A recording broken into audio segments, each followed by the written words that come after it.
Mic check 1 2. Mic check 1 2 3. Mic check 1 2. Mic check 1 2 3 4. Mic check 1 2. Mic check. Mic check 1 2. We good?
Mayor.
how far can I go out? We should line up at night.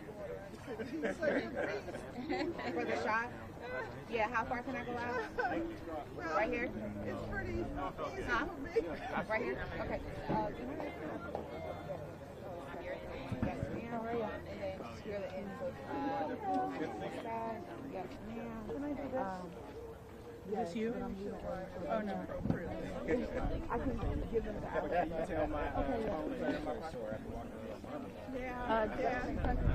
Sean, how far can you see me on this side? Right here? Everybody, real quick, if you're going to answer a question, please introduce yourself first. Thank you. Yes. Oh, yes. Deputy Mayor Sanders.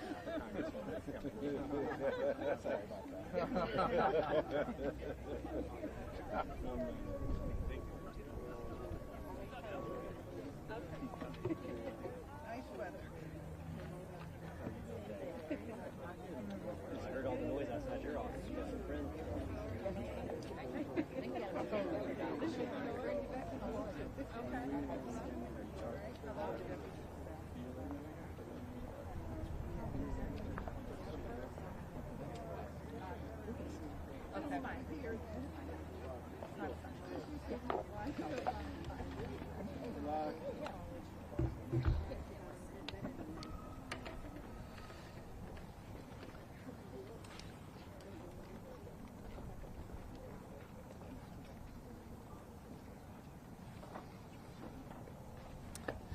Good afternoon, everybody. I'm Muriel Bowser. I am the mayor of Washington, D.C. I am joined by our Congresswoman Norton, Council Chairman Phil Mendelson, and members of the Council of the District of Columbia. We are here on a beautiful day in our beautiful city, and our priority is to keep Washington, D.C. a beautiful world-class city. But unfortunately, we are here today to talk about potentially devastating and really highly unusual situation that we faced with the draft budget CR that would immediately have the effect of cutting $1 billion out of our local budget. So let me tell you what's happening. In the most recent continuing resolution language, it ignores our already congressionally approved fiscal 2025 budget. Instead, it would peg us at FY24 levels, the levels that federal agencies are, because they do not have an approved FY25 budget. But we are not a federal agency. We are a city, county, state all at once, and we provide direct services to the people of the District of Columbia, visitors to the District of Columbia, businesses in the District of Columbia, diplomats and visiting heads of state, and everyone who works here in the Congress. Our budget was balanced and approved. And if we go back to fiscal 2024 levels, we would be forced to reduce spending by $1.1 billion in only 6 months. But here is why we're here today, because Congress can fix this. They can fix this $1.1 billion problem that we have brought to their attention in the draft CR. The Congress can add the language back to the continuing resolution, the same language that's been there for the past 2 continuing resolutions that authorize us to spend our locally generated revenue according to our own approved budget and timeline. And I want to emphasize the local part of that statement. The District of Columbia raises and spends its own money, just like every other state. So remember that the budget we're talking about, this budget, the approved FY25 budget, was introduced by me and approved by this council. It focuses on 3 main areas: public safety, public education, and economic growth. Disrupting those investments won't be good for DC or our country. And this is not just about us. Certainly, we are concerned about the 700,000 tax-paying Americans that call D.C. home. But it's also about our nation's capital. And so I want Americans across the country to know that we are proud of our city. We are a growing city. In fact, if we were a state last year, we would have been the fastest improving state in the nation. We balanced our budgets. We have 28 balanced budgets. We have increased visitation. Americans from around the country and people from around the world broke a record last year, and we have driven down violent crime to the lowest levels in 30 years. And actually, this is a good time to visit the district because soon we'll have beautiful cherry blossoms as well. This action, let me be clear, if the Congress goes through with this action, it will work against a priority that President Trump and I share, and that is to make Washington, D.C. the best, most beautiful city in the world. And we want to work with our partners in the federal government to ensure that D.C. always represents the strength and prosperity of this country. I'm pleased now to introduce our Congresswoman Eleanor Holmes Norton, who always works with her colleagues to make sure that any anomalies are addressed. Congresswoman Norton.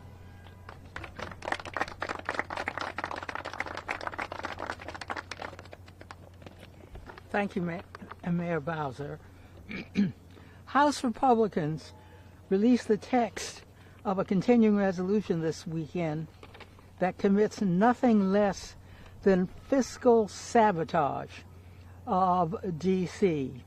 It is the latest blow in an escalating war on D.C. residents and the limited home rule D.C. currently possesses. The CR omitted a long-standing provision that would allow D.C.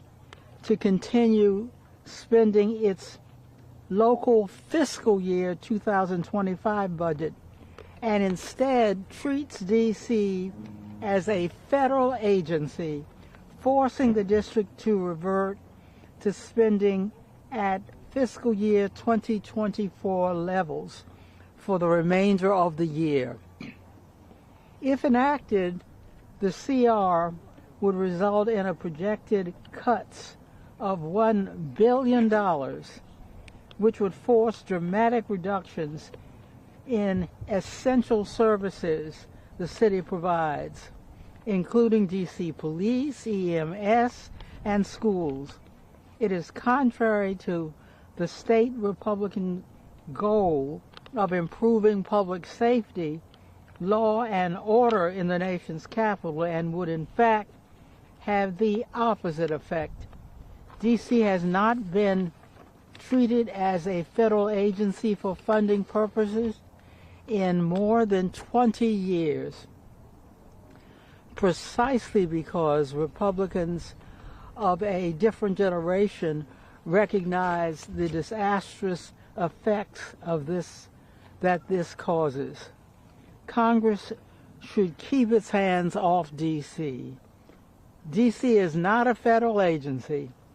The omissions constitute a dramatic escalation in the Republican effort to undermine what small measure of democracy and autonomy the more than 700,000 residents of the nation's capital currently have.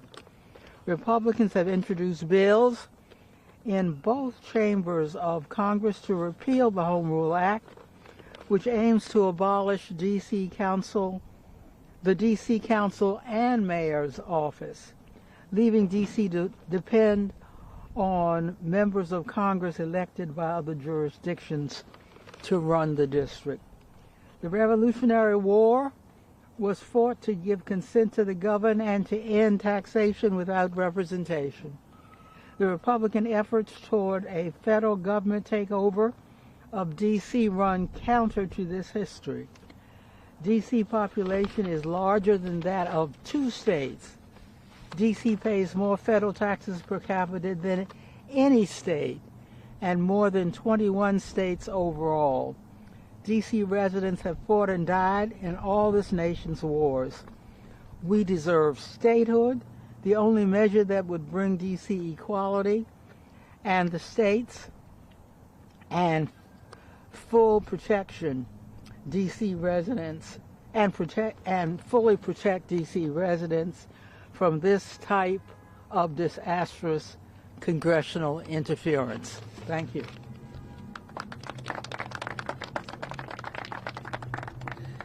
Thank you, Congresswoman Norton, and I'd like to introduce now the Chairman of the Council of the District of Columbia, Phil Mendelson.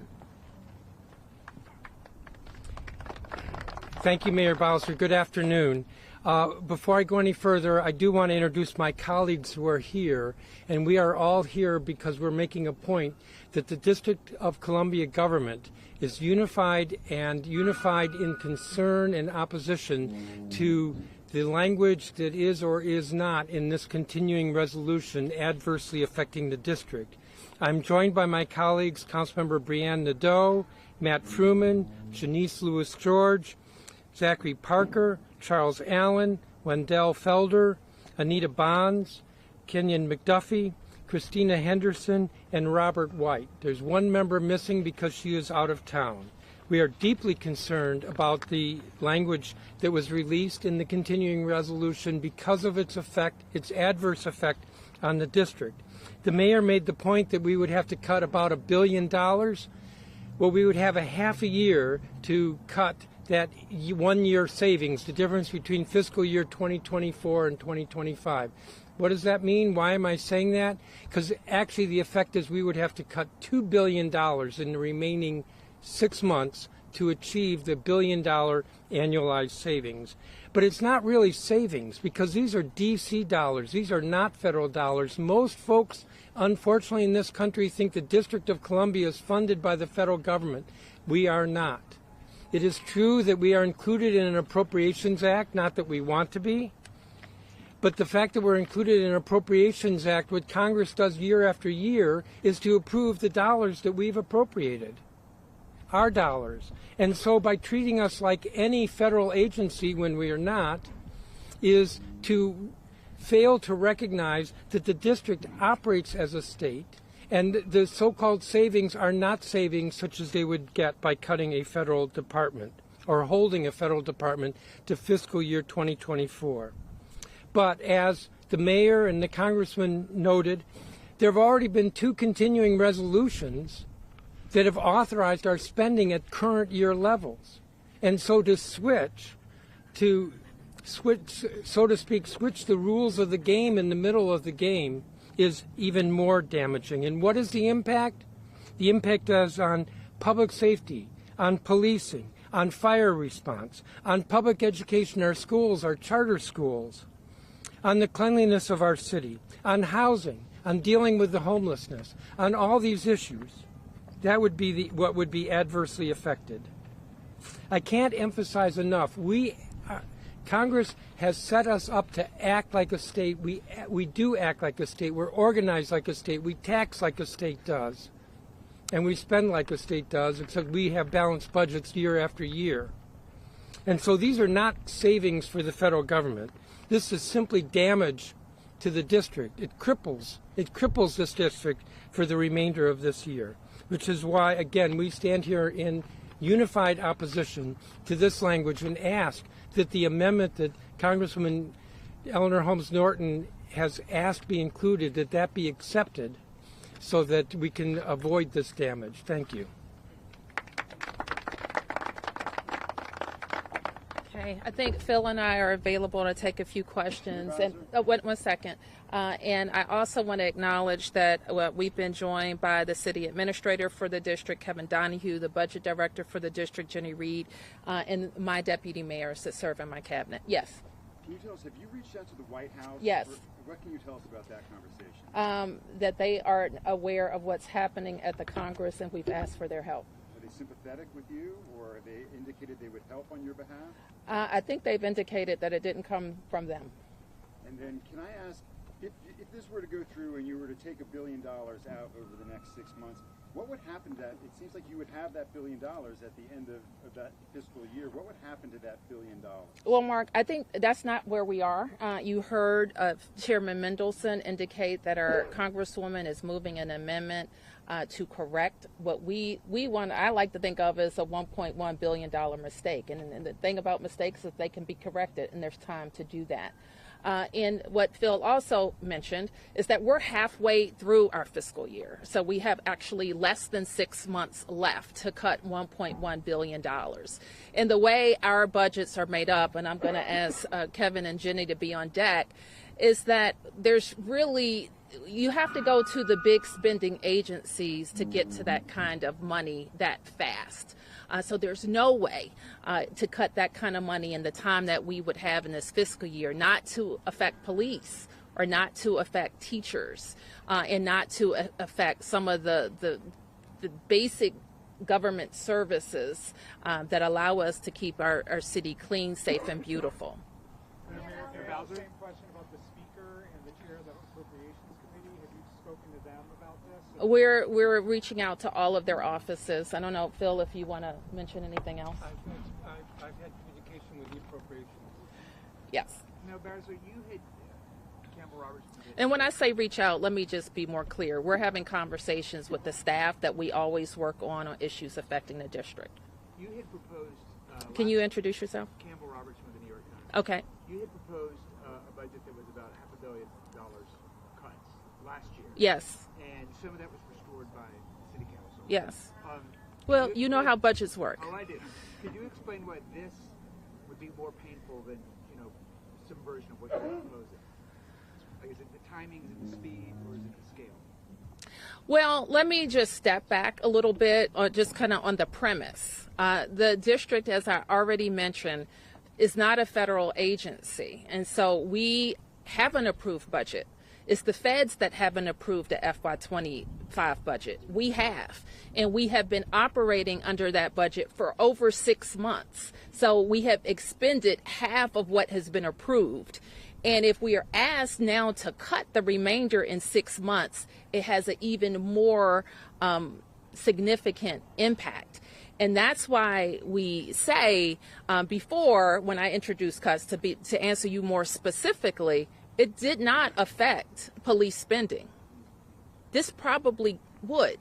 It did not affect the public schools or the public charter schools.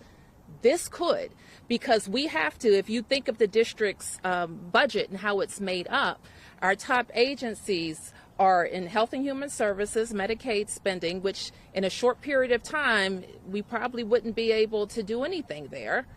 But the other big agencies are public education and public safety.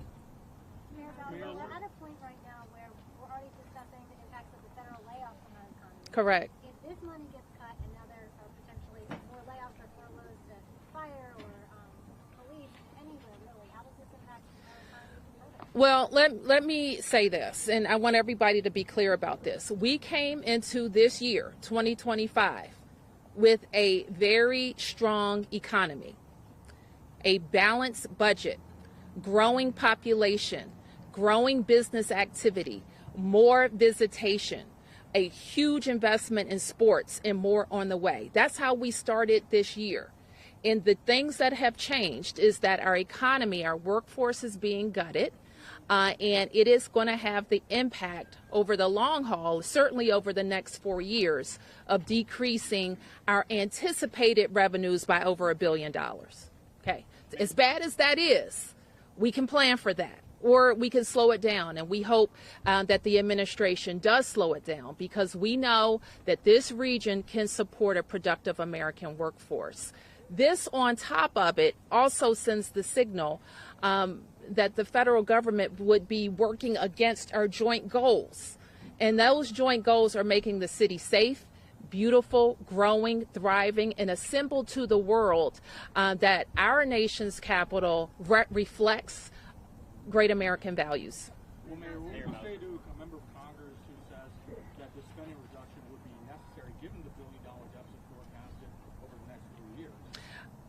We have an upcoming budget process that will address any spending pressures. We're in that process right now. In about 3 weeks, I'm scheduled to send a balanced budget to the Council of the District of Columbia. And it will be balanced, and it will represent the forecast that our CFO has. But it will also reflect investments that will help the city grow. investments that will help us change that trajectory, that help us attract more businesses, more employees, more residents, more sports and entertainment. That's what we have to do with our upcoming budget. What we shouldn't have to do is stop it, delay it, to deal with the next 6 months, because we did that last year. This budget is balanced and approved. Mayor Bowser, just how dramatic would the cuts be to police if these cuts are enacted through Congress? Would you have to lay off or furlough officers? We went through a whole pandemic without laying off anybody. We did. And it would never be my first choice to lay off anybody. But I already explained to you kind of the big buckets of spending that we have in a city like ours. Health and Human Service, public schools, public safety. And I want to be clear about something, because we've been around here, most of us, long enough to know that the renaissance of Washington, D.C., the comeback of our city, is directly tied to public safety and public education. And we're very proud of the progress that we've made. You mentioned that you're in the spoken to Chairman Comer at all? Has he been helpful in any way? We have spoken to the chairman's staff that we work with on a day-to-day basis. You mentioned that you're in the middle of the FY26 budget. Not in the middle, we're at the end. It's towards the end. Yeah. Preparing to unveil it in less than a month. So how does this CR affect the actual process that your team is going through making the final decisions about that? Well, honestly, I hope we don't get to that point, because it may mean that we have to pause it and focus on this. And in your conversations with Speaker Johnson's office, do you get the sense that they did this fully knowing the effect it would have on D.C.? Or do you get the sense they didn't fully understand that D.C. has this local budget that is funded by D.C. taxpayers? Well, you would have to ask them that. But I can't imagine why anybody would want to have less public safety resources on the streets. I can't imagine why anybody would do that. I can't imagine why anybody would want us to take money away from our schools that are performing, on par with public schools across the nation. Especially with the focus on safety and beautification in the district, all of those resources would be drained. Mayor Bowser, can you talk a little bit about how the kind of day-to-day effects of what passing CR would look like for D.C. residents? Okay, I've said a little bit, but I'm going to ask Kevin Donahue or Jenny Reed to come up to talk about just kind of the budget impact and formulation process. Thank you, Mayor. So a little context. So about a week ago, our CFO forecasted lower revenue over the course of the next 4 years. He forecasted about $1 billion that we would lose as a result of federal job cuts. The CR would have us cut that amount that we're planning for over 4 years over the course of 6 months. And we'd effectively have to start with a week's notice. So when you have a budget that is 85% personnel, and almost all the personnel are focused on residents and delivering service, almost by definition, to make the math work on that kind of cut with almost no warning, you have to immediately go to where your spending is, which is on people that deliver service. So I would expect if this were to go through, we'd have an immediate hiring freeze. We'd follow up by identifying where we would begin layoffs, and we would have to relatively shortly begin layoffs to core services. We would try to protect and minimize the impact, but inevitably, if you're making effectively 4 years worth of reductions in a single year over 6 months with 5 days warning, there's not the time for the kind of planning we do each and every budget. A question was asked earlier about our last budget. We did, in fact, in our last budget, have to make about $500 million in cuts in 1 year. We had 6 months to plan for it. We were able to take it from efficiencies. We were able to identify services that were low performing or underutilized and sunset those. They were thoughtfully done in ways that minimize the impact on D.C. residents and visitors. When you're making that volume of cut, you're doubling it, and you're giving yourselves not 6 months to plan for it, but about 5 or 6 days. You don't have that kind of planning or thoughtfulness. You try to immediately begin to pull spending down to be able to hit the year-end number. And that starts with people, because 85% of taxpayer dollars goes to people who directly serve D.C. residents. Okay, just a couple more. Others? Well, and would if this cut goes through, would that put any pause in possible plans of putting a new NFL stadium budgets? Thank you for asking that question. It would put a pause in investments in how we grow. And that's what, to deal with the forecast for the next 4 years, we have to be attracting new companies. We have to attract more residents, more workers, more entertainment options, including how we activate 177 acres that are now unused. Moody's has examined the district's bond rating in response to these federal workforce cuts. If the CR were to pass, would that at all play into the bond rating analysis? Do you know about that? I don't know if I could say that. You've explained this, but could you just sum up how you've made some progress with President Trump, with Republicans, including James Comer, on the Oversight Committee? Could you explain how this kind of goes at odds at the progress that you've made with Congress and with the White House? Well, our Congresswoman works with her colleagues every day on issues that impact the district, and we get big things done all of the time. We're talking about RFK. We could be talking about Poplar Point, or delivering the Frederick Douglass Bridge, or the transformation of the wharf. There are a lot of things that we do together. We also agree with the president's focus on in-person work. Unfortunately, that's being overshadowed by the mass of people being fired from jobs that they're doing to serve the American people. So this is what we do every day. Members of the council, we're talking to members today. We're talking all of the time to members, and we will continue our dialogue with the White House. Okay. With this idea that DC gets treated as a federal agency again, do you worry at all that this scrutiny on federal spending, the workforce cuts that are made, could then turn to the district government itself? Well, what I'm worried about is that we have an approved balanced budget, and that any disruption of that budget and our processes affect direct services. There are lots of reasons why we're not a federal agency, but most of it is people's lives and on the street and their day-to-day is affected by what we do. All right. Thank you, everybody. Thank you.